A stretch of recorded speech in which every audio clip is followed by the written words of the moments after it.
You flip that over to Michigan. They did play a great team. Right. Texas was in the playoff last year. They're one of the favorites to be the national champion again this year. But Michigan went down to them, Ross, and at times it didn't even look like they really belonged on the field with them.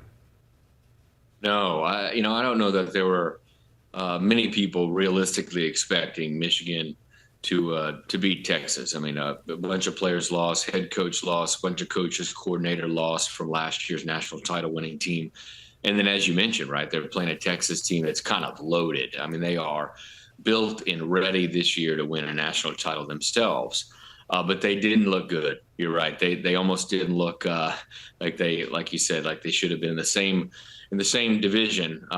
It really goes back to the offensive struggles, and the struggles at quarterback and the lack of explosive plays, but really for me, when you look at the line of scrimmage, and we're talking a lot today about the lines of scrimmage, you look at the group of NFL players this Michigan program has up front defensively, and they were just kind of dominated by Texas's offensive line. Now, Texas has one of the best offensive lines in the country, but you expected a little more out of them. But they kind of got manhandled up front, and that I would think is something certainly kind of like we talked about Oregon. It's going to have to improve before this Big Ten schedule gets cranked up. My guy Harold Shelton, he gave me this stat. He may have sent it to you as well. There were 5 times in that game against Texas where Michigan and their defensive front had to try to hold Texas with less than 2 yards to go, and Texas on the run play was able to move the chains for a first down over and over again. That happened 5 times. Texas converted all 5 of those opportunities. That is a huge deal for Michigan on the line of scrimmage because, yes, they won the last 3 Big Ten championships. They won the last national championship. They had a first-round pick as a QB, and their offensive line was incredible.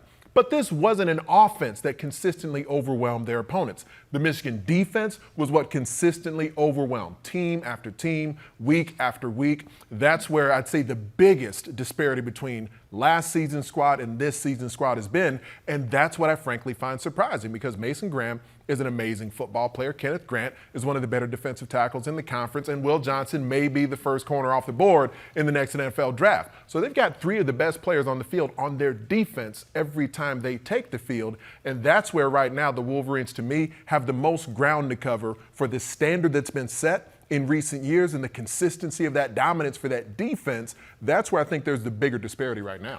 Yeah, Harold did send me the note. He actually sent it before he sent it to you. Are you serious? But I think the other thing is kind of the opposite of what we said with Nebraska is turnovers. They were not a problem for Michigan last year. 8 turnovers all season. They have 4. Half of what they had all of last year they have through just 2 weeks this year.